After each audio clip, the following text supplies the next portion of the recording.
Blog Talk Radio. The motherfucking saga continues. Yo, what's up, world? It's badass thuggin' like I usually do, and you better turn it up, bust some speakers out, cause we off the motherfucking cuff. You dig how we do it? Dog Pound Gangsters 2000 and beyond. Bleh. What's up with it, y'all? Man, don't change that down. This your player partner, the legendary Cocaine. And you tuned in live to Off the Cuff Radio. Better not touch that down. Yeah, this is Cassidy, the hustler. And right now, you listening to the Guillotine. Show them the respect they deserve, man. Off the Cut Radio, man. Y'all already know how they doing it, man. I need y'all to stay tuned. They've been doing it for years, so show them the respect they deserve. And you heard it out of bars, mouth. Easy. Keep it moving like this. Yo, this your boy Rampage. You're not rocking with the best. With Off the Cuff Radio. Classic. History. Fix your face to all you haters. We off the cuff, baby. What's up, everybody? This your girl, Bonnie Dollars, the Queen of Trap, representing Crenshaw, and you are now tuned in with Off the Cuff Radio. What's up? What's up, y'all? This is Miss Irresistible, giving a shout-out to the livest show on Friday nights, Off the Cuff Radio, and I'm live from the 704. Make sure y'all tune in for the blazing hot music. What it ain't, what it do. It's Chili Chill from that original Lynch Mob. And Off the Cuff Radio, always where it's at on Friday nights. West, y'all.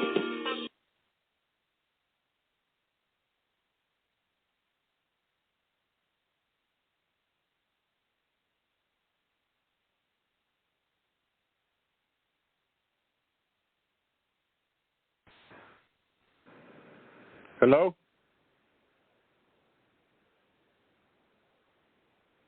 Hello.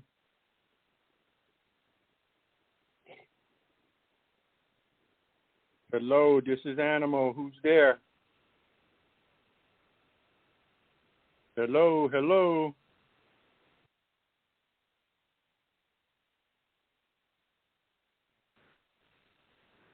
Animal. Hello, this is Animal. Hello.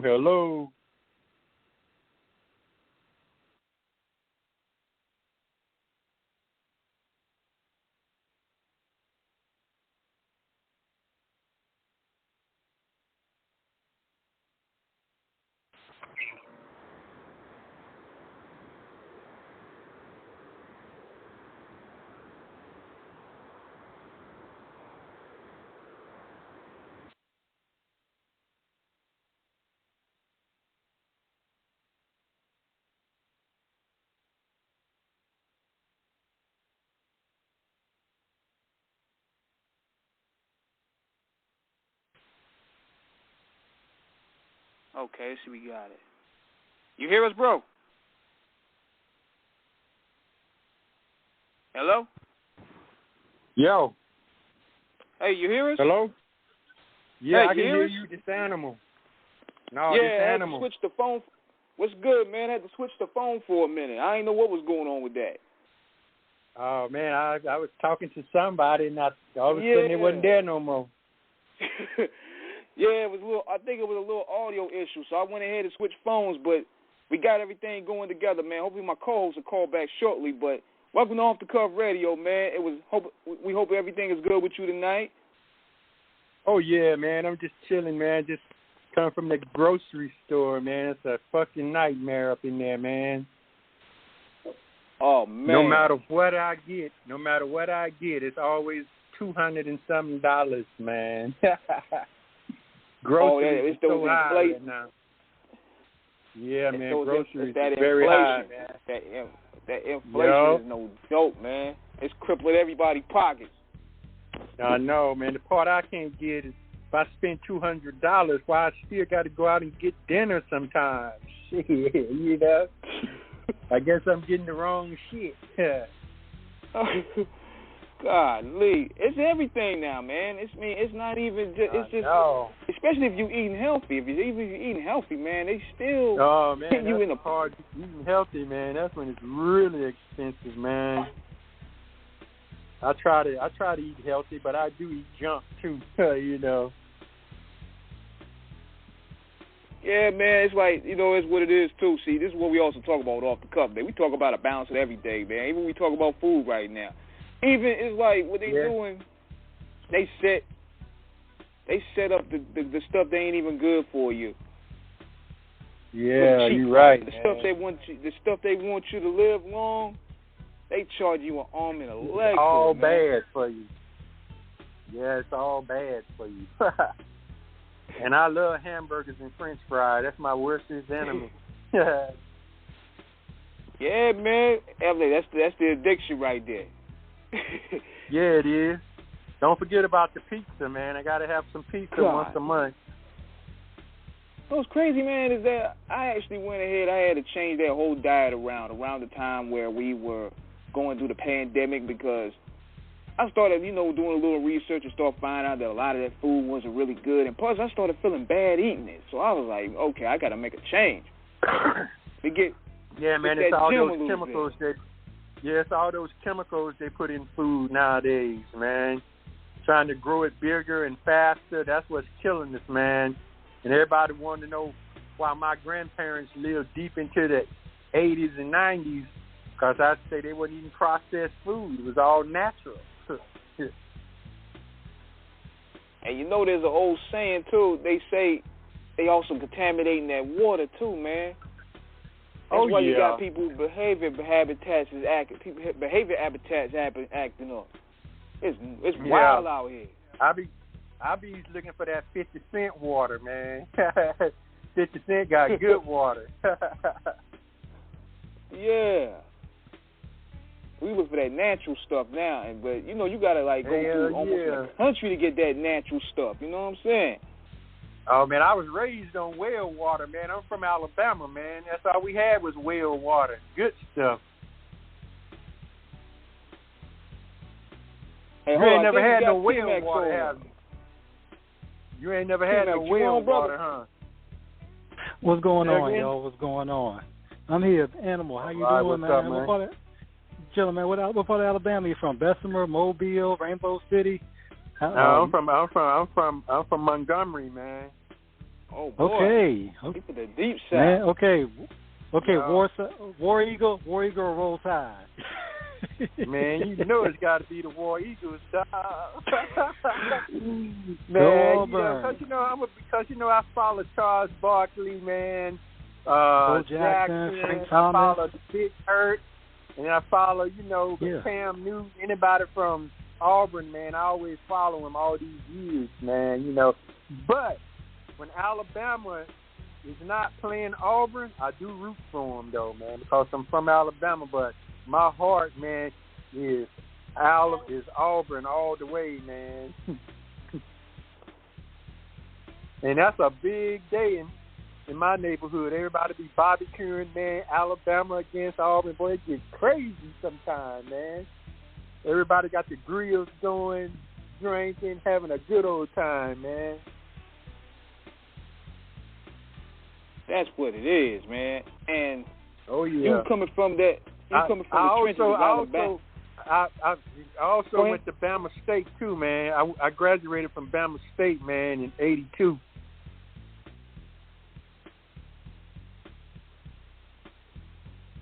That's what's up. Hey, T-Max, you there? Yeah, I think he's gone. Back a little. Yeah, he's going to call back a little bit. Little phone issues, man, we got going on, but we get this together right now. We get this. It's hip-hop, man. Sometimes that happens, man, but you telling us about Alabama, man. Tell us about what it was like, man, just growing up in Alabama during that time period. Well, man, I raised in the 60s and 70s back there, man. It was like 50-50, man. Half the white folks loved us and half the white folks hated us, man. So you had to, wiggle out between the two. And I dated white women because they told me I couldn't have one, so I was a big problem. I was a big problem, but I was a big nigga, mean as hell, playing football, man. You know, shit. You know, so they didn't really want to fuck with. When I got good in football, they kind of left me alone because I won them a championship, man, in 78. And we went to the championship in 79, but we lost by 2 points. So they'll never forget that. I'm the first guy to win a scholarship from my high school. So, you know, I'm a legend back there, man. So they kind of left me alone with the white girls. Yeah, because at the time too, you was also putting the state on your back. So that's like, okay, he's a potential blue chipper. So we don't want to make him too mad. Oh no, not too mad.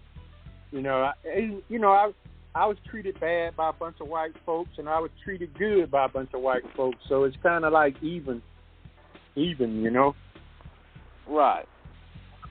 And then when we did farm work, you could work for money or half of what you do. You pick 4 hampers of butter beans, you can take 2 or get paid for 2, you know, or get paid for 4 like that, you know. So, you know, it was kind of cool with that part. And now looking at Alabama, because I'm pretty sure you go back to your hometown from time to time, do you see like a difference within race relations, or do you see a difference between how it was back then and now? Like, man. Do you see any improvement? There's so many white boys dating black girls back there now, and it's vice versa, man. All the black guys, most of the black guys got white girls now, you know. You couldn't do that when I was growing up back there, and he was a tough guy, man. They started easing up in 99, and now in 1990 they started easing up. But from 90 on back, man, you know, you have to be a tough guy to date a white girl. And exactly. You weren't a tough guy. You definitely wound up missing. Yeah, and on top of that, not to mention you had to have those accolades in a way. That's why probably like the Bo Jacksons and the Barkleys probably got away with it. They were like, okay. Yeah, they was good in sports. Yeah, they was good in sports and stuff, man. They like, we don't like it. Then at the same time, then the big hurt came along with baseball. Then Cam Newton came along. So, you know. But you know, I miss Alabama. You know, I get homesick, but it's just too slow for me, man. I messed around and went hunting one day and got lost, and I saw them big bright lights busting through the trees. I followed my way to the bright light and found the city and never went back.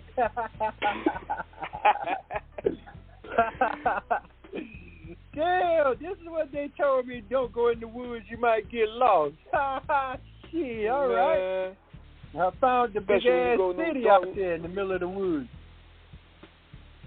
Especially when you go in them dark roads. Man, you don't know if you're going to come back. It's like going to a black hole. You got that right, man. Some of our roads don't even have asphalt yet. Dirt roads still, man. All these years, still dirt roads, man. But the race relation is improved, but the conditioning has definitely got to still improve. Cause you know, they still got a lot of things. Yeah, you know, they got, it ain't too much farm work down there now because I used to haul hay. Now they got a machine that rolls it up, and you take a tractor and pick it up with a forklift. Now it ain't baled no more; it's rolled.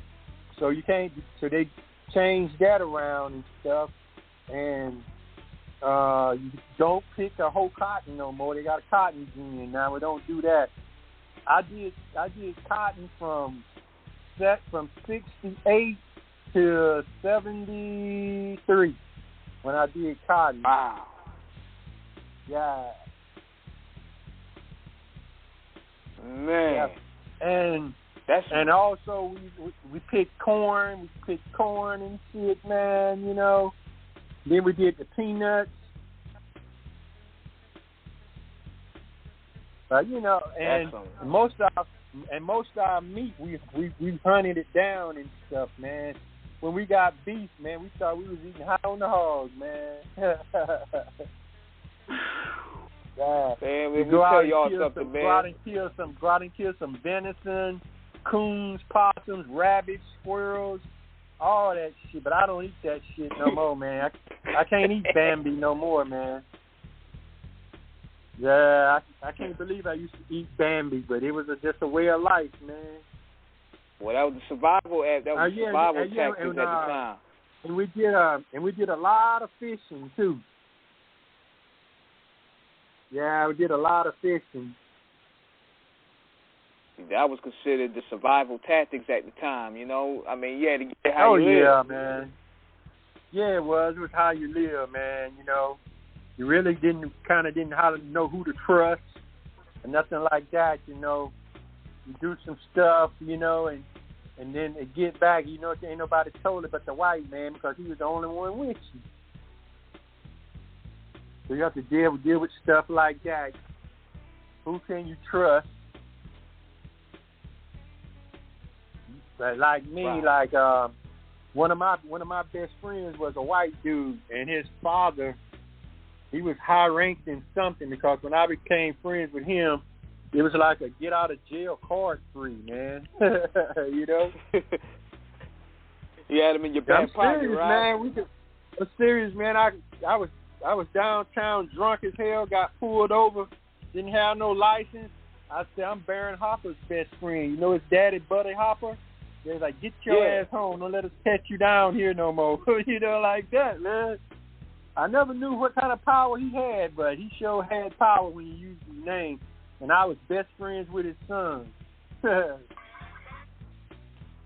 Hey, check this, man. You always got to have one in your back pocket for survival purposes.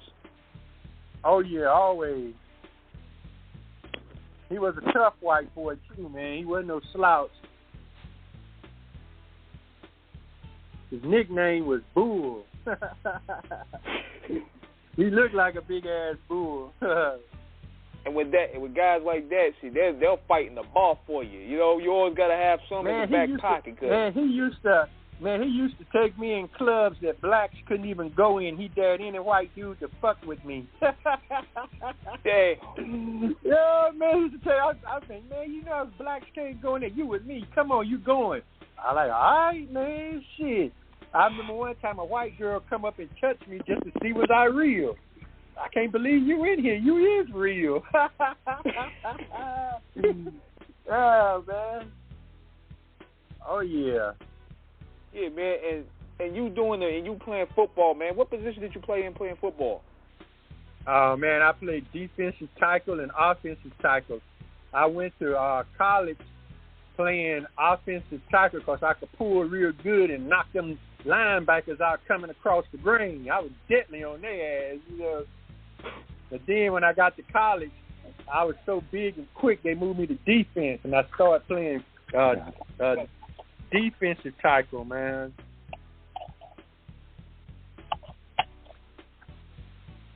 Yeah, you went, and then afterwards, did you try to go up for the NFL afterwards? I went over to Atlanta training camp, man. I didn't make it, man, because I had surgery, and I was having pain from my surgery, man, and I got cut the first week. But I did try out, man. If I wouldn't have had surgery, man, I'd have made it to pro. I already know that, but it is what it is. Understood. Yeah.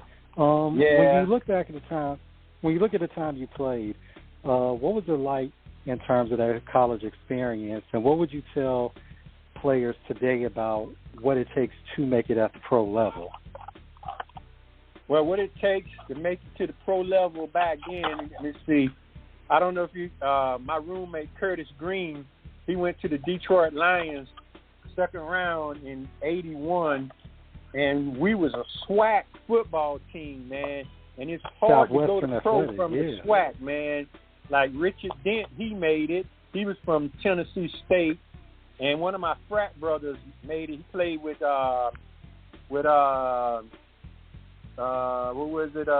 Pittsburgh Steelers, man.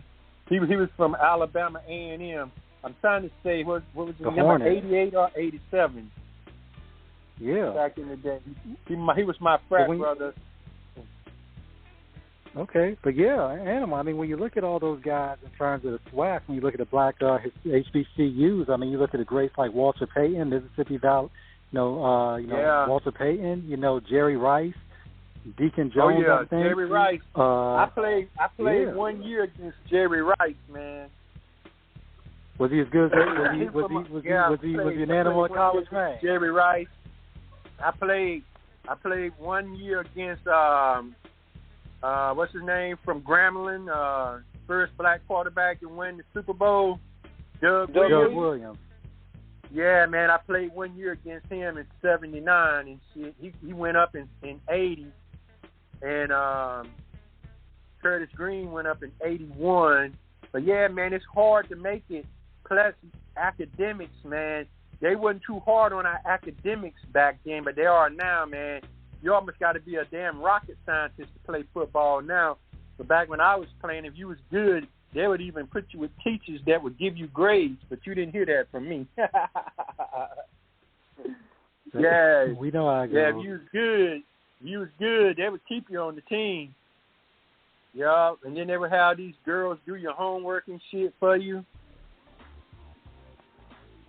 Yeah, I went through all of that shit. But, I wasn't no dummy, man. I got my books and shit, man. But I did slack up a little bit when I found out I could get away with a lot of shit, Especially when we have a road trip. Man. We leave like on a Thursday and don't get back till like Saturday night late or Sunday morning early, man. It all depends on where we was going. Understood. What would you tell the athletes today in terms of understanding how to have that backup plan in terms of getting your degree, or at least learning as much as you can in school, just in case the pros don't work out? Yeah, the main thing is you have to stay focused on them books, man, because football ain't promised for everybody. And like now, I couldn't even play football because of the rules, man. But when I was playing football, you could clothesline a motherfucker. You can't even do that now. And a quarterback, horse collar, all that. Man, your ass was mismeat if you was a quarterback, dog. We would try to put you under the hospital, not in it, under it. You can't do that now. So it's all protected now and stuff, And if you got an attitude with that, going to pro, you got to get rid of it, man, because you find yourself back at home working in the grocery store, man. If you ain't get that education, so a lot of guys say, I ain't worried about no education. I'm going to pro. I have money and this and that. And when you get up there and can't deal with those rules, man, you get pushed down and you got to regroup and think about what you're doing, because it ain't like the old days, man. I'm telling you, man. Like you ain't got no books. Learning, man, it's hard to play pro football nowadays, man, because now they don't want you to know your position. They want you to know everybody's position. Man, look, you got to replace somebody or whatever. Yeah, if I play defensive tackle, I got to be able to play defensive guard on both sides of the field. I got to know what they do on every play. Yeah. Well, I mean, that's part of it. Yeah, that's part of it now. Yeah, the closest I got was just recreation in high school when we play outside in gym. But but when you look at the lines in terms of your formations, your center, he's the quarterback of the line because he has to, on offense, he has to read what the defense is going to do and get, make sure those traps full, make sure all those guys are in position. Yeah, got to make sure all of that. If you're a cornerback, you could be out there on an island, where you literally have to anticipate where the receiver is. Your safety comes over top and help, depending whether you're in cover 2, cover 3, cover 1. But you got to be able to read and anticipate. You got to know whether you can blitz the quarterback or not. Yeah, I mean, it's a complex game to play. Yeah, when you get double teamed, if you're a defensive lineman, when you get double teamed, you got to know how to reset your feet, regroup. It's called regroup, reset. If you don't know how to do that, you get double blocked every time. And they wasn't teaching that back then. You have to learn that kind of stuff on your own. But now they teach that. How to get out of double. I think what they did too, split block tackle. I think what they did too was they made the NFL more quarterback based because so they could sell tickets. Because back in the day when you guys was probably playing, everything was more so based off defense. You going back to the '85 Bears. Yeah. The defense was like the market. Yeah. But after that, well, the quarterback started being the market. Terry Bradshaw changed all of that though. Coming from Louisiana Tech. Terry Bradshaw changed all of that. Lynn Swan, all those guys. Jack Youngblood. Man. Franco Harris, that whole Steelers squad. Yeah, Franco Harris. Let's see, Mean Joe Green. L.C. Greenwood, Jack Lambert, Ham, Jack Hayes. Lester Hayes, Jack Lambert. Rough dudes, them guys would put you in the hospital, man. Like anybody that got on YouTube, you look on YouTube. Like anybody look on YouTube and look at those old VHS NFL tapes, man. They used to put niggas in the dirt. You got that right.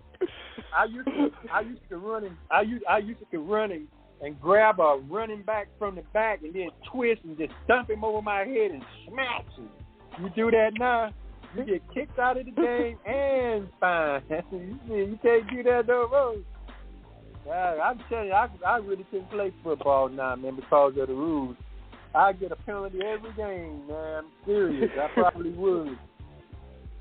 Man, look, when you look at some of them hitters in the game, like Ronnie Lott, Chuck Cecil. Oh yeah, man. Man, I mean, of course, Jack Tatum, the assassin. But I got a question for you, man.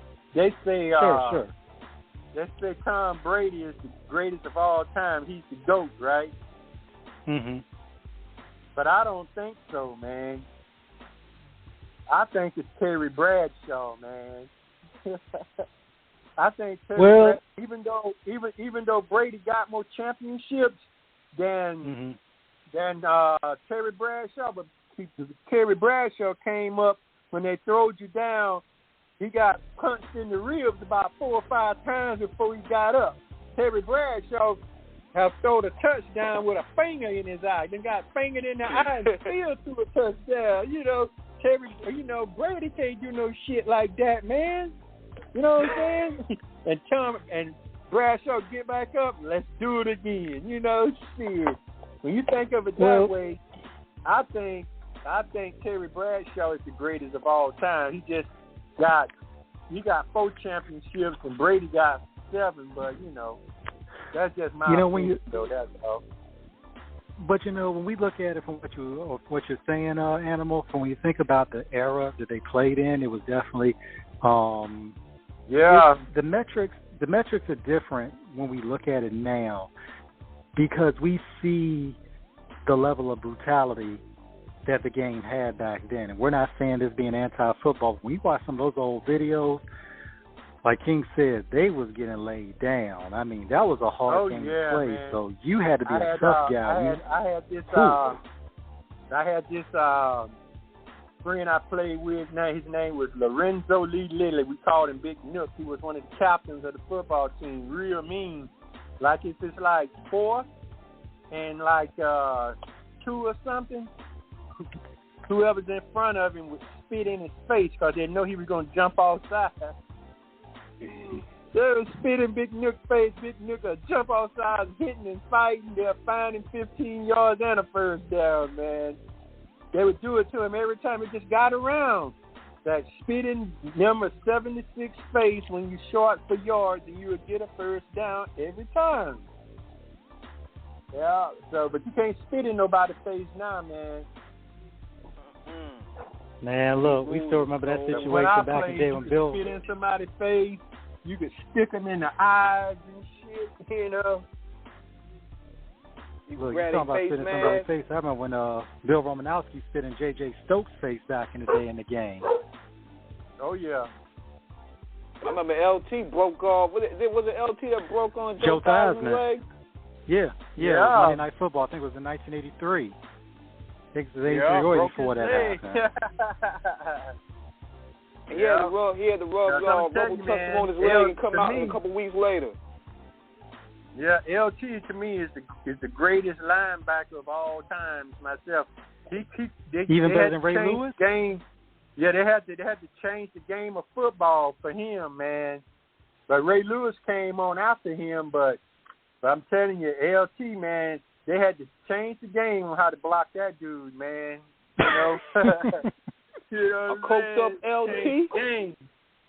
Yeah, a coked up Lawrence Taylor. It's a scary man. You got that right. Lawrence Taylor and his coat. Yeah. So when we look at that era, I didn't mess with cocaine, man, till I came out here, man.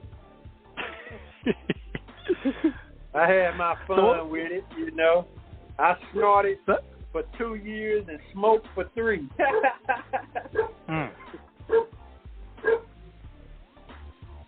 So what was it like in terms of how you found your way out there? You're breaking up. I can't hear you. What you say? I said, so how'd it come to that you found your way out to California in terms of just making your way out there? Oh, man. I was getting in trouble and stuff, man. You know, I was running with a gang, doing stuff, breaking into shit. You know, it's caught up with me. And I always wanted to do porn and shit. And if you had in Alabama, you know, it was always soft porn. If you got a porn tape, it's when you can see penetration. 9 times out of 10, it came from me and my brother. But anyway, I got into it with my landlord one time. I had like 5 VCRs set up to one master VCR, recording 5 movies at one time. And we were selling that shit, man, for $40. Man, I was making almost $2,500 a week just selling porn, dog. And dude, you were doing it at a time. You were doing it at a time where technically, because porn didn't become legal until 1988. So pretty much, I was doing it in 82, 83, 84, 85. Oh, Lord. Then they got behind me in 86, and then I had to leave in 87, man. Yeah, I had to leave in 87, man. They was really trying to catch up with me. So it was either California or North Carolina. My favorite uncle lived in North Carolina. And I thought about going there, and then my brother said, "No, let's go to the West Coast and check that out first and stuff, man." So I came out to California to be a cartoon animator and a chef. So I can cook real good and I can draw almost anything. You sit there and visualize it. You write it on a piece of paper. I can read it and draw it. You got a story. You need storyboards too. I can read your story and put pictures to it. You know, I'm good at shit like that, man. I'm very creative. I'm also a fashion designer, design red carpet clothes, but everybody we fuck with, man, is very jealous of us, man. They don't want me and my brother to come out, man, because they say if we come out, they ain't going to sell shit, you know, like that. And it's like, if you help us, you think we just going to leave you behind? But that's what they think, man. And we just that good, man. We are just that good. But my size was my curse, man. See, like, I was like, I don't know, 320, 315, something like that. I really wasn't pumping iron too much. But every time I go out with my friends would get rushed for autographs. And they was like, "Why you rushing me for autographs? Oh, you with a bodyguard? We looking for the bodyguard. And they talking about my big ass." You know what I'm saying? So my friends always wanted me to go out with them to make them look famous and shit, man. So I looked into it, man, and 33 years later, here I am. Got nothing but old kind of crazy-ass stories to tell, all this kind of shit I've been through, man. I'm lucky to be alive, survived all that crazy shit, man. Yeah. You ever heard of the story? You ever heard of the story between Ruthless and Death Row? Yeah. I'm from Ruthless, nigga. Shit. Look, Animal, I don't think we got enough time on the show to talk about all those stories we know. Boy. Yep. There's a lot of them. But we want to hear because you being a bodyguard, but you being a bodyguard, because you're the first bodyguard we ever had on the show. So this is a special honor for us. So hearing these stories from a bodyguard perspective is giving us an interesting insight. Oh, okay. So hold on one minute, guys. I smoke weed, man. I got to take a couple of hits, man. That's all right with y'all? It's all good. Yeah. So when you look at it, Animal, how'd you find your way into the bodyguard game in terms of what did you learn? In terms of how'd you get in first, and then what did you learn as you went along doing it? Because you came along the time in the 80s in L.A. Say that again? I said, so what was it like in terms of you? It's all good.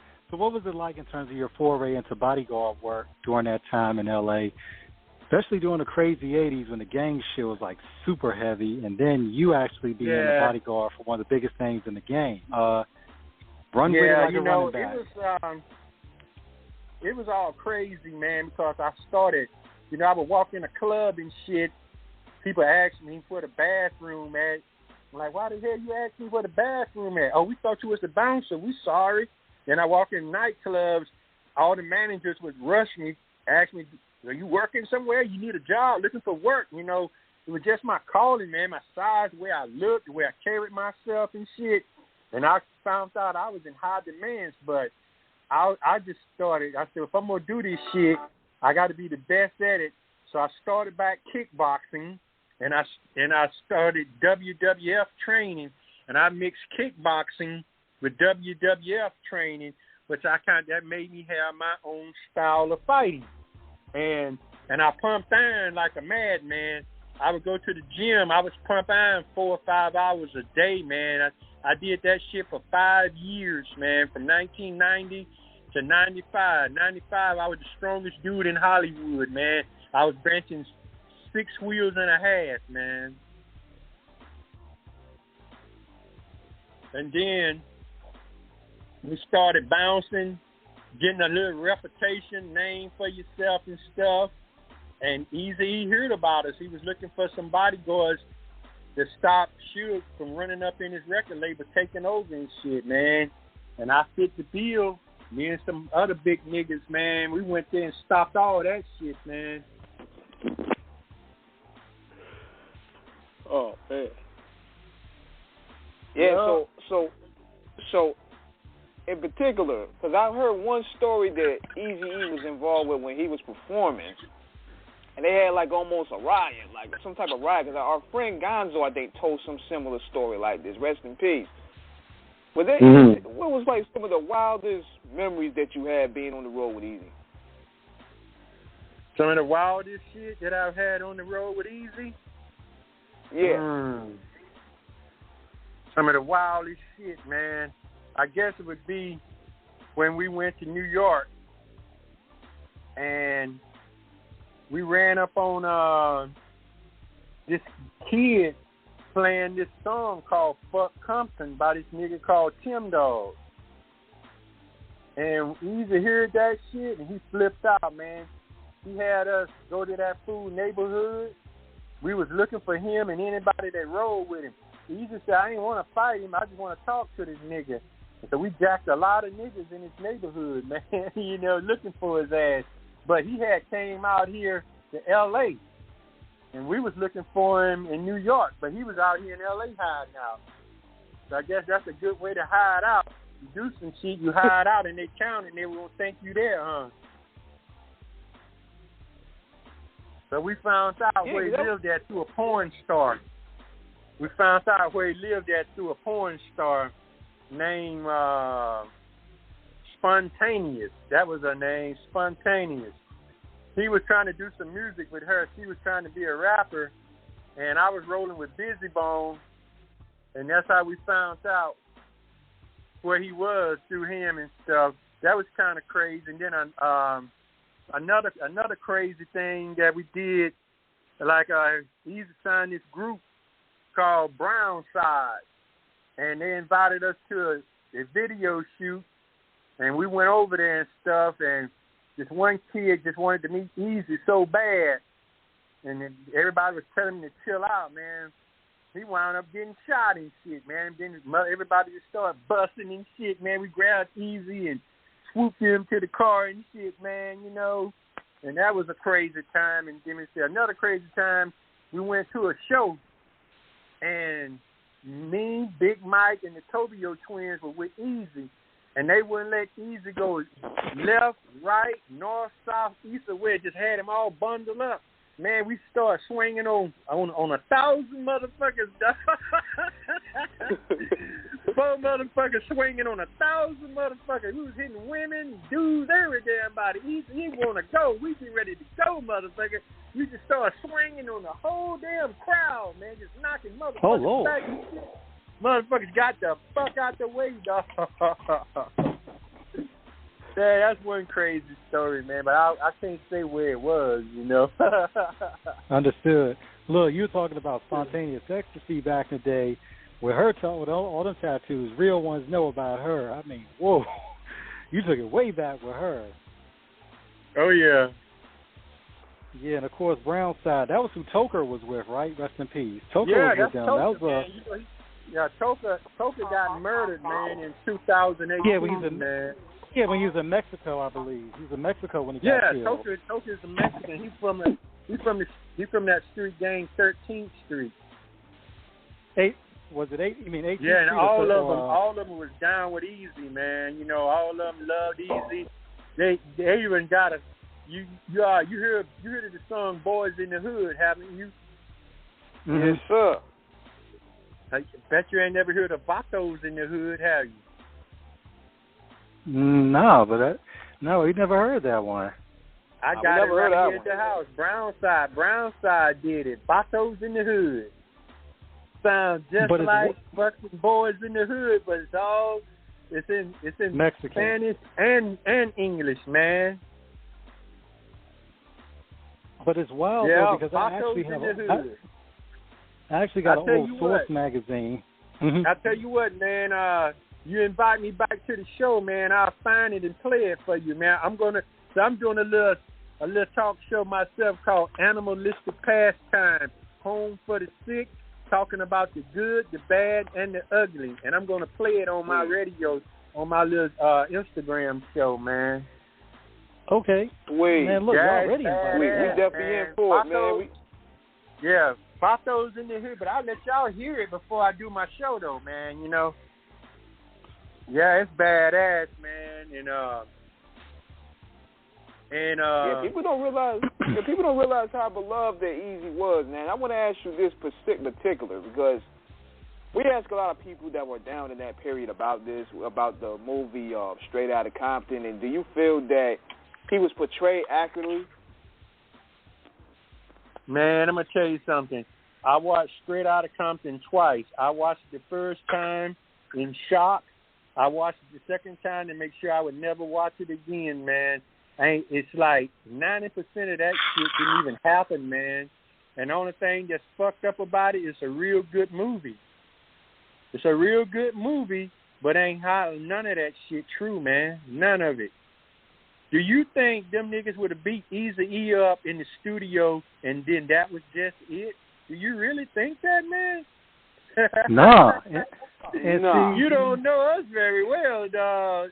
Man, them niggas would have put their hands on Eazy-E like that. It'd have been dead motherfuckers everywhere, dog. It didn't happen like that, man.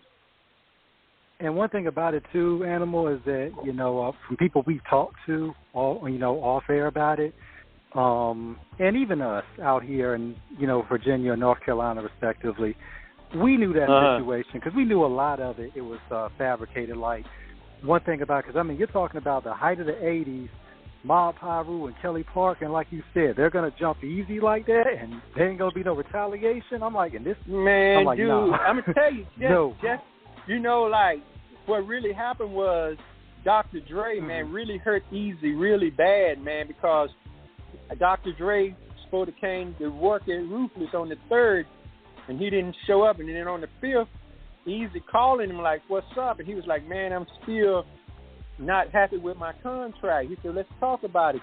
So he said, come by the studio and let's talk about it. So, Easy go by the studio. He didn't even take us with him because he said he's just going to see Drake. He get over to the studio, man, and Suge over there with 3 or 4 motherfuckers, man, with bats threatening his life to sign. He signed Dr. Dre over to him. And he said he signed him over, but he signed Mickey Mouse on everything, and he signed it all that shit with his left hands and shit, man. Because they was poking him with the bat, and they said, Easy, what did you do? He said, I signed him over. What the fuck would you do? Niggas got bats threatening to beat your fucking brains on and shit. And he was really hurt, man. So Dr. Dre set me up, man. Why my nigga do me like that, man? Them niggas could have killed me over there, And so he put $100,000 hit out on Suge for that shit, man. And we was like, well, you get that 100 G's, man. That's fuck this shit, But Mike Klein told Easy, look, man, let that nigga go. I'm going to show you how to get paid. So Mike Klein knew all that paperwork shit. And he told Easy, look, you don't want nobody on your label that don't want to be here. He's not going to give you his best work. He's going to always give you some bullshit until he leaves. So you might as well let him go, and I'll show you how to get paid. And that's when Easy say, all you niggas talk about is spraying me, but your motherfucker still is paying me. Like that. He was getting 40% of the chronic, man. 40 fucking percent, man. And then they're gonna say Easy was broke when he died. Easy was worth $35 million when he died, man. Yeah, I know that was a cap right there, but they was making like Easy was a struggling rapper. I'm like, yo, Easy was balling. He didn't have $40 million distribution deal. Yeah, man, Easy was getting ready to play his music over on 60 radio stations all over the United States, man. He had it lined up to play his music, man, but it never happened because he died and shit, man. Easy was into all to that new technology shit, man. He had a video game coming out and all that shit, man. None of it never made it out, man. Did you know anything, Joe? Did you know anything, Animal, about the situation with Easy with HIV prior to his passing? Was there any signs of it? Man, I'm going to tell you like this here. In the history of AIDS, Easy is the only nigga died with AIDS the way he died. You don't die with AIDS the way Easy died with AIDS, man. Easy was a healthy nigga. Last time we kicked it with Easy, he was in New York. He was wrestling with Bone like he always do. He always wrestle with them niggas, having fun with Bone and shit, man, So I see y'all when y'all get back to L.A. and I got some new tracks for y'all niggas to spit some venom on and all that shit. Then next thing we hear, he in the hospital before we could get back to L.A. and shit, man. And all of a sudden, this nigga in a coma. Next thing you know, he dead. Healthy as hell. You don't die with AIDS like that, man. You just don't. Now, I done researched it. I don't know no other nigga, woman, or anybody dying with AIDS like Easy did, man. You don't be healthy like that. Somebody shot him up with that shit in the hospital. That's what we always said. For real, man, because we were looking at it like, man, that's a shocker right there, because we didn't see no signs of him being sick. No, man, wasn't no sign. Only sign he had pneumonia, coughing and stuff, and they was treating him for pneumonia and shit. They didn't find out he had AIDS and shit, so he was in a coma. Easy didn't even know he had AIDS, but they said he did, but no. Easy was in a coma when they found out he had AIDS, and he never came out of the coma and shit, man. Because he thought he had pneumonia. Yeah. Yeah, now I want to ask you this, too. Now, were you with him? Were you also with him in New York when him and Q was supposed to piece it up in the tunnel? Yeah. I was in there, and that was bullshit. That was bullshit, too, man. In the movie, they had Easy walk up to Ice Cube, but in real life, Ice Cube walked up to Easy. How I know? I was standing right there. Because the Tokyo twins spotted him. Yo, man, ain't that nigga Cube right there? They was like, yeah, man, look like he's coming this way. So we started getting up, thought he had niggas with him, wanted to do some shit. And Easy was like, no, let that nigga come over here and see what he got to say. So he came over, man. He said, what's up, Eric? He didn't even call him Easy. He called him Eric. He said, what's up, Eric? Man, can I holler at you for a minute? And Easy was like, yo, man, sit down, man, you know. And so they just start chopping it up, man. About the old day, the club closed up at 2 in the morning because they served alcohol, but the owner of the club left the club open to 5 in the morning, let them niggas stay in there talking, chopping it up, man. But I had to take Busy Bone back to the hotel because he was throwing up all over the club, putting napkins over his dick. So Easy told me to get Busy Bone back to the fucking hotel and shit before he passed out. So I didn't stay there during the whole thing, but the Tokyo twins did, and they told me, man, him and Easy chopped it up. They was going to do another NWA album and shit, you know, and he said him and Dre was pretty cool and stuff, and so we're going to try to work this shit out, man. But they never worked it out and stuff. And in the movie, they had him working on the NWA album, and Eazy-E fell out in the studio. That never happened, man. Eazy-E fell out at his house in Norwalk, man. They never even started on the new NWA album. Never did, but in the movie they did. So that's all bullshit too. Man, you know, to me, and this, you know, T-Max is going. You know where I'm going with this. The biggest cap to me was, you know, where they had Dr. Dre going out there being Mike Dr. Dre Tyson, just socking everybody. Say that again. T-Max know where I'm going with this one about the movie, where Dr. Dre became Mike Tyson up there. Yeah, just start punching out random Pyru niggas and whatnot. Oh, hell no, man. Hell no. Man, that shit didn't happen like that, dog, man. Shit, let me tell you something, man. You know, like when that one part when in the movie he talking about, I got Tupac in the back and you niggas up here tripping and blah blah this and that, clowning and all this shit. You know that shit. Man, did you know Suge would have slapped that nigga down if he'd have said some shit like that in front of his niggas, man? Because Suge can't show weakness in front of his niggas because somebody talks shit to Suge and them niggas see that like, damn, he talks shit to Suge. I might can talk shit to Suge. Man, ain't nobody talk shit to Suge like that. Suge would have slapped that nigga down and had some of his homies post him up, dog. I'm telling you, I know what kind of nigga Suge was, man. Yeah, so, you know, he ain't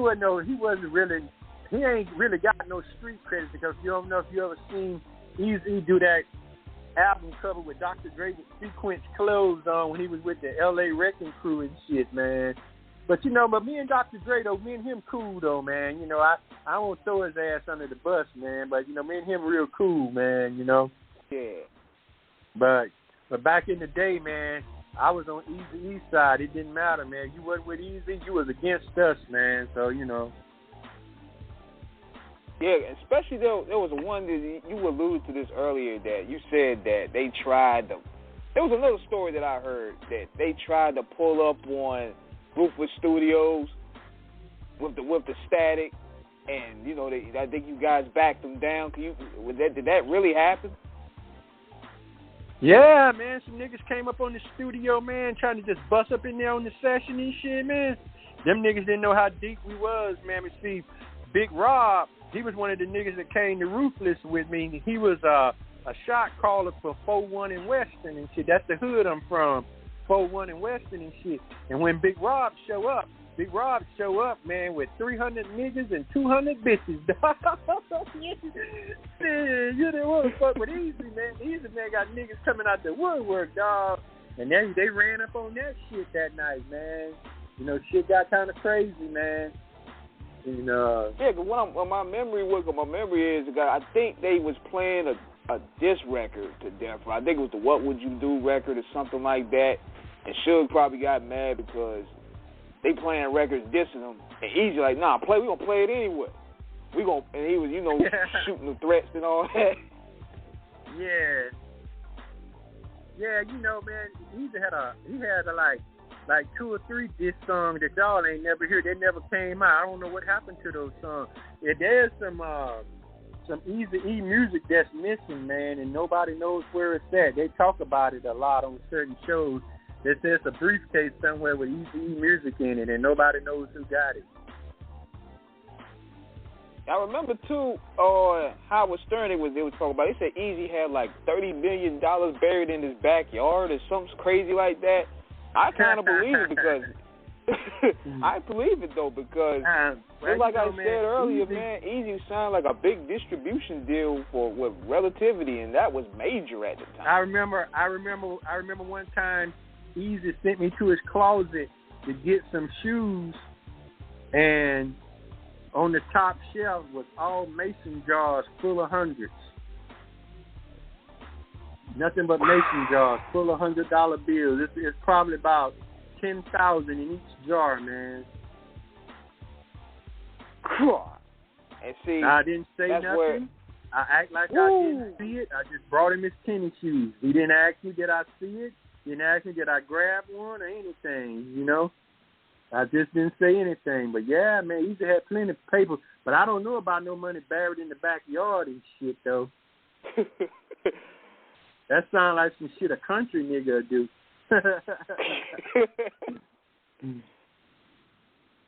But you know what's a trip though, man? It's like where everybody hears a lot of things about it. Like, what would you feel is like the biggest misconception that people have about Easy? I would say that I guess how he died, man. You know, because people like Easy are supposed to die in a hell of bullets or old age, you know what I mean? And he died with AIDS. He didn't die like Tupac and Biggie. Because you notice most niggas, all they say is Biggie and Tupac and Biggie. They don't never put Easy in there, man, because he died with AIDS. He didn't die in a hell of bullets, man. And I don't think that's right, man, because Easy is the godfather of gangster rap. And it wouldn't be no gangster rap if it weren't for Eazy-E and Public Enemy, those kind of niggas, man. And I don't know if y'all seen the 50th anniversary of hip-hop on BET, man. That shit was so fucking whack, man, you know. That's my personal opinion about it. The reason why it was whack, they ain't have nobody from the West Coast representing, man. How can you do 50 years of hip-hop and don't have Dr. Dre and Ice Cube there giving a tribute to Easy motherfucking E? How come you ain't got DJ Quick there, man? DJ Quick pioneering shit, man. You know, you didn't have, and Snoop Dogg. You didn't even have Snoop Dogg there, man. How can you do 50 years of hip-hop without having Snoop Dogg up in that motherfucker, man? The only ones that they had representing us was E40, and they only gave him 40 seconds and shit, man. You know, I was like, damn. They kept the number. They kept the minimum to his number. E40? Yeah, man, you get ready to get into E40, and all of a sudden he's gone like, that's it. Yeah, you know. And I think, I'm not sure, but I think I seen Too Short. I don't remember him performing, and that was it. I can't think of another nigga from the West Coast that was representing nothing for hip-hop for the 50th year anniversary, man. And I thought that was really fucked up, man, you know. That was really fucked up to not have those guys involved, you know. Yeah, I think, going back to what you were saying, see, this is where I see that they wanted to focus more on Pac and Big because they went out Hollywood style, you know, like assassination style. Yeah. To where they wanted to now, like, it was very, like, Hollywood style the way they went out. And that leads on to a lot of conspiracy. Yeah, well, you know, it's always for the dramatic license. Yeah, they always... One thing about Hollywood, and like y'all was saying with the movie, because we knew a lot of that stuff didn't happen. Even in the 90s, before social media really became a thing, you would have heard stuff about that. But when you're talking about a movie, and this is why we're happy to have you on the show, because we want somebody who was there, who can really give a detailed and accurate account of what happened during that time. And people like you, Animal, are important. You know, you were very important because you're one of the historians of this. You were there, so you understood what the climate was. And I hear so many niggas telling lies and shit. Now, listen, that shit didn't happen like that. You know? Yeah, but this one guy that he was telling a story which was true, but he had his time confused. His name was Mob James. He rolled with Suge. Badass, bro. Mm-hmm. Kill your ass quick as you can open up your eyes. He'll put your eyes out. He one of them kind of niggas, man, you know. And he used to run up in Ruthless with Suge, setting that shit down, man. And everybody thought that was me and my crew. So I had to go on a couple of shows and straighten that out. And what I told him was, I say, Mob James is not lying. He did run up in Ruthless with Suge, taking over the record label, doing whatever the fuck they wanted to do, scaring the hell out of everybody. But it wasn't us. That was the crew that they fired. Those niggas were scared of Suge. Me and my crew wasn't scared of nobody. We want to fight niggas. Come on and bring it, you know, like that. And then I said, when Suge ran up in there and we ran him up out of there, Mob James wasn't with him because he would have remembered us. Because he'd be saying, we came up to Ruthless one day to do some shit, and he used to have some niggas up there that ran us up out of there. He ain't telling no story like that. So he couldn't have ran up on us. You know what I mean? So we was new crew. They got rid of them niggas that they was punking and hired us and shit, man. And we stopped all that shit, man. Because we've heard some stories about Mob, you know, Animal, and the thing is, we really wanted to know, and I mean, you gave, you know, a lot of people have said a lot, but we are getting it from somebody who was there. So Mob really was with the shit like that. Yeah, man, he ain't lying about that. They was definitely running up in Ruthless doing whatever the fuck they want, but it wasn't us, though, dog. That's how we got the job. Easy fire. Yeah, he didn't even fire them niggas. He still kept them around, man. But he took him out of the record label, and then when we came on, man, you know, we wanted to fight any motherfucking body. Shoot your ass or whatever. We ain't give a shit, man. And we also had 4 or 5 marksmen outside with high-powered rifles that knock your ass down when you come running out of Ruthless after doing some shit. Then they got a phone call, everything running out of Ruthless, lay it down. That's all they would be waiting on. And nobody never knew that, man. Oh, wow. They was there, man. They was there for months. They was outside for like a whole year, man. And nobody never knew they was there. So you come to Ruthless fucking around, you might just get dead, man. Shit. Look, I remember what Mike Coon was saying. I remember what Mike Coon was saying in the documentary when he was saying, what was that you were saying about Suge? You say Mike Klein? You said Mike Klein? Yeah, his name is Mike Klein. Mike Klein, okay, gotcha. Yeah, but Mike was saying when they asked him how to deal with Suge. He did a interview documentary on what's his name? Williams, the guy from the LA Wrecking Crew. What's his name? You know what I'm talking about? Lonzo? He's from that. Lonzo Williams? Huh? Say what? Lonzo Williams? Was it Lonzo Williams? Lonzo Williams? Who? Lonzo. Yeah, Lonzo Williams, yeah. Mike Klein went on that show and told about stuff at Ruthless and stuff. Lonzo, I even went on Lonzo Williams' show and cleared up a bunch of shit. Mike Klein had me come over there. He asked me a bunch of shit about what was going on and stuff, man. It's about, I don't know, 4 or 5 months ago we did that, maybe 6. February, I think, is when we did that. Yeah, I don't think. Man. I don't think people really understood how serious that was to a degree. Did you being the bodyguard and anything, did you sense any form of you guys being in danger? All the time. Every day I woke up, man, I thought it was my last day living, man. People was dying around us all the time, man, you know. That's just how it was and shit, man. Because Easy, you might not know this, but Easy, he took somebody from death row as well, a badass engineer. He was on the same level as Dr. Dre, but he wasn't no Dr. Dre. You know, ain't nobody no Dr. Dre. And this nigga name was Rhythm D. This nigga, man, he could steal your shit and you wouldn't even know it. He could steal your shit and play it back to you and you wouldn't even know it was your song. I done seen him do it too many times, man. And Eazy-E stole him from Death Row. Had to put security around him because Suge wanted to take him out for leaving. Oh, man. So One it's thing about interesting it, you bring up Rhythm. It's interesting you bring him up, too, because I noticed, it's interesting you bring him up, too, because I noticed production-wise, he played a key role in a lot of those later albums, like Eazy's. Yeah, Rhythm D, man. Yeah, Rhythm D was bad, just like Dr. Dre, but he wasn't on the level of Dr. Dre, but that nigga could hang, you know what I mean? He did a lot of shit on Bone album. You could tell because Bone's albums was like so sonically advanced, like the sound, it had like the creepy sound behind it.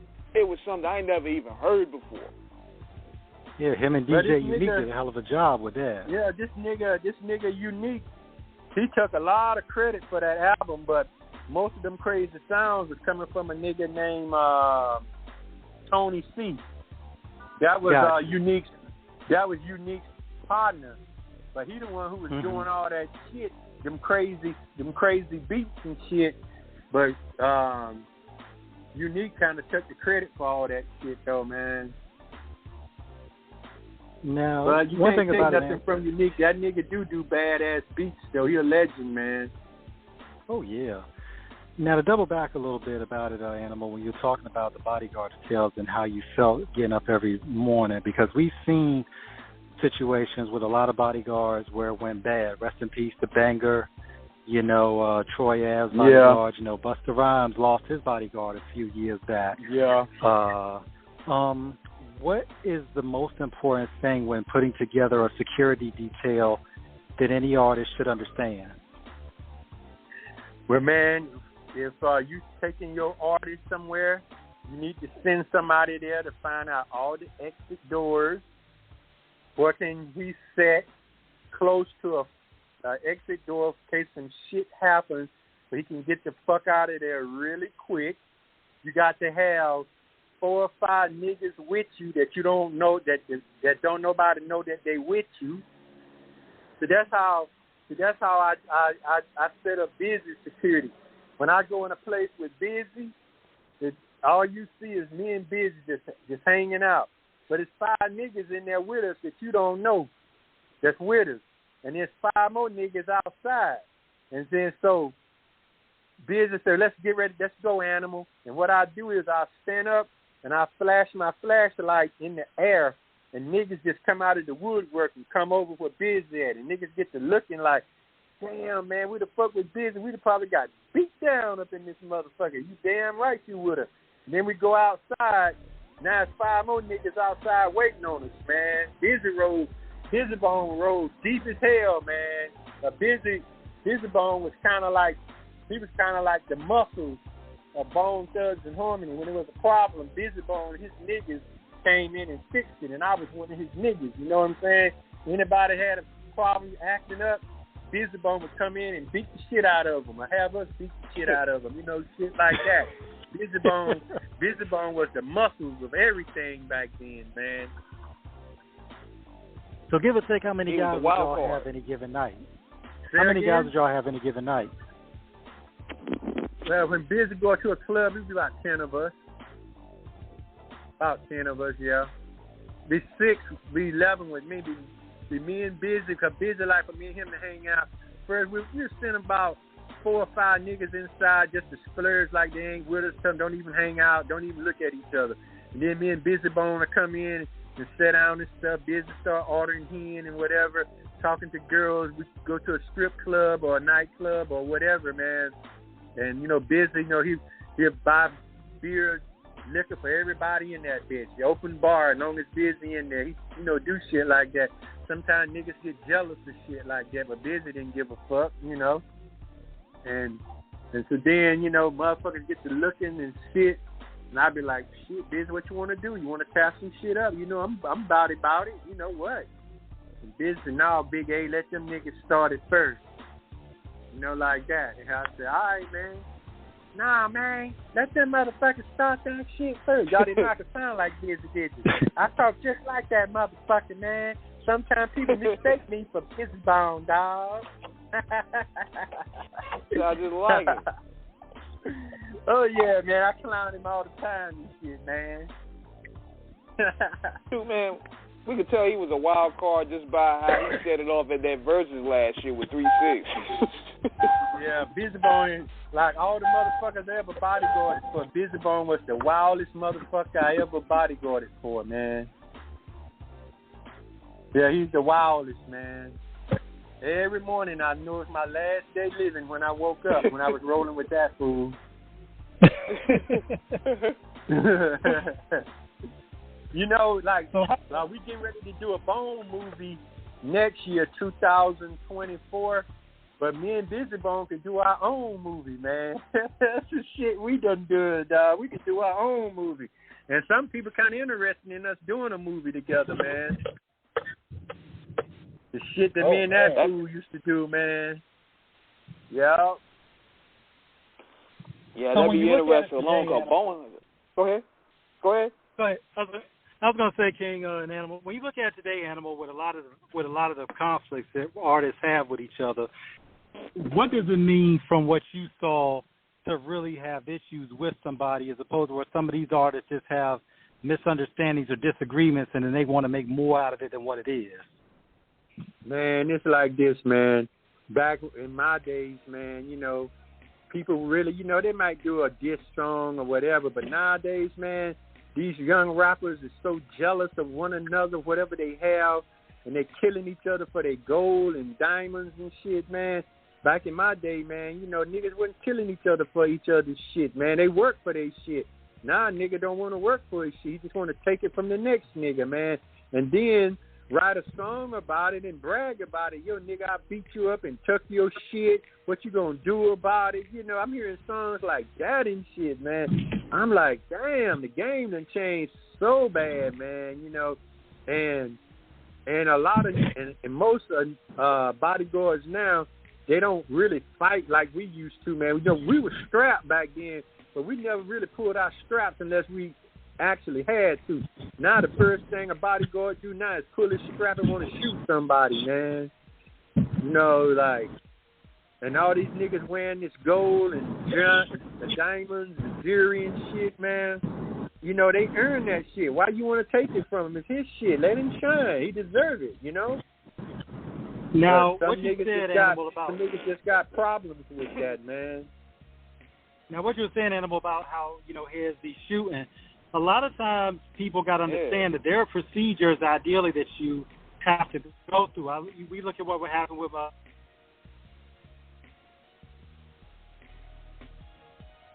You breaking up. I didn't hear what you said. What you said? Yeah, he was breaking up a little bit. T-Mac, you there? No, I think he's gone. I just caught the last part. Yeah, I'm gonna have him call back and let him finish that up. And we getting a lot of good game here tonight, man. You know we. Hey man, I'm happy to do it for you, man. Oh yeah, man. But you know, I gotta cut it short in a minute, man. I do all the cooking around the house and everybody waiting. I usually start cooking dinner at 7:00. And everybody waiting on me to get dinner going here, man. All good, man. I love all to good, cook, man. That's one of my pastimes. I love to cook. Yeah, that's another survival trait that you men, for all the guys that listen to the show, that's a survival trait that you have to have. Yeah. Because can't eat out every day. No, you can't.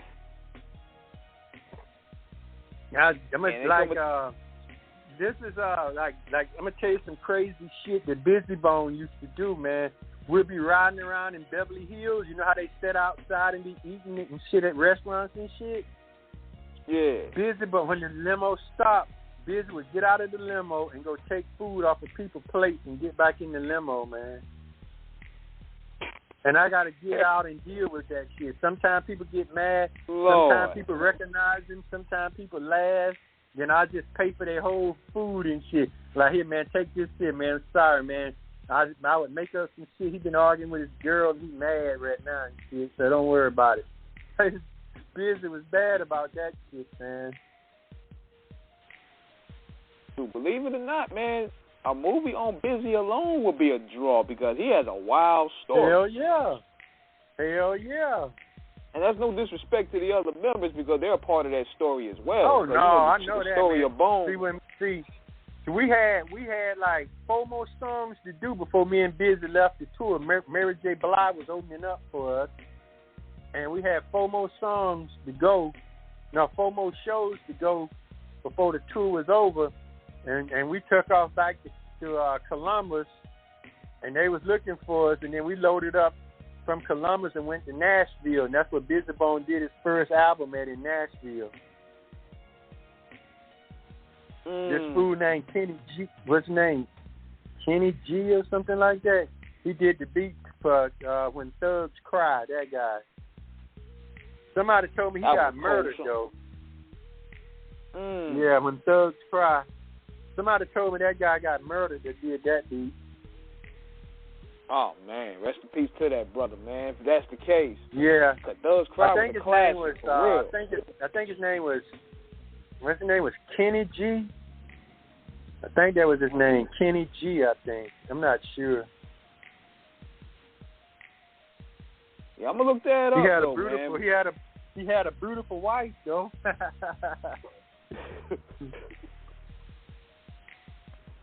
Yeah. I'm definitely gonna look that up, man. But it's good to know that Easy still have people around that want to give him his flowers. You repping his name right. Oh, yeah. I'm going to always be one of them, man. I'm going to always. Like I'm going to say this, too, before I go, man. If they did Straight Outta Compton right, me and you wouldn't even be talking. I wouldn't even have nothing to say. How could I say anything if you did it right? But I watch Perry Mason all the time and shit, man. You didn't come with the facts and clues and everything is argumentative. And you didn't stick to the facts, man. So therefore, now I have the right to tell my story now because you didn't tell the correct story. So you opened the door for me to tell my story now. So that's why I do interviews. That's why I talk shit about. But I don't, call nobody. Only people name I call is like I call Busy Bone name, the Bone niggas name, but it ain't nothing bad. And I would call Dr. Dre name, and I would call Suge name. But anybody else, if I say something about, I don't call nobody name or nothing, I don't throw nobody's ass under the bus. I just leave it. If you know the story, you know who the fuck I'm talking about. I leave it like that, Right. Yeah. Yeah. Because you don't want to be known as a snitch. That's a bad thing. I'd rather be dead than known as a snitch. But anyway, man, I got to go and get the dinner going, man. Don't look like your boy. Don't like your boy T-Mac coming back. I think he up there now. You there? I'm right here. Oh, you there? Oh, okay. I didn't know you was back, man. Well, hey, man, you're going to have to invite me back, man. I got to go in here and get dinner going, man. Everybody waiting on dinner and shit. I usually start cooking about 7, man. Animal, this has been an honor, and we thank you so much for your time and for the stories. You're welcome back anytime, and we definitely got to get some more from you, man. Thank you. Come back next week or the week after and ask me some more questions, and I'll try to put some light on it and shit, man, for you, because, like I said, man, if it wasn't for Straight Outta Compton was done right, I wouldn't have shit to say. What could I say? He told the truth. All I can do is just sit back and yep, it happened like that. Yep, that's true. But it ain't like that, man. The only thing that I like about Straight Outta Compton is when Ice Cube did No Vaseline. Man, that's the best diss song in the world besides 100 bars and running, man. No, what is 100 bars and running? That Game did was 1,000 300 bars. 300 bars. 300 bars, yeah. That and No Vaseline, them the baddest diss songs ever made, man. Yeah, man. Yeah. But we definitely appreciate you, man. We definitely big shout out to Angel for making this happen. Okay, man. Just let me know when you want to invite me back. Just let Marjay know, man, and I call back and we'll talk some more shit, man. Absolutely. Okay, man. So I got to get in here and get this dinner going, man. So you guys have a great day. It was nice chatting with you, and we'll chat again. Man, God bless. And I always say this when I get ready to leave the show. I always say this right here. I'm going to keep the wind at my back and keep facing the sun. For me, there is no 911. So now you can hang. Amen. Gang. All right, man. On that note, y'all, we out. All right, man. Later. Later.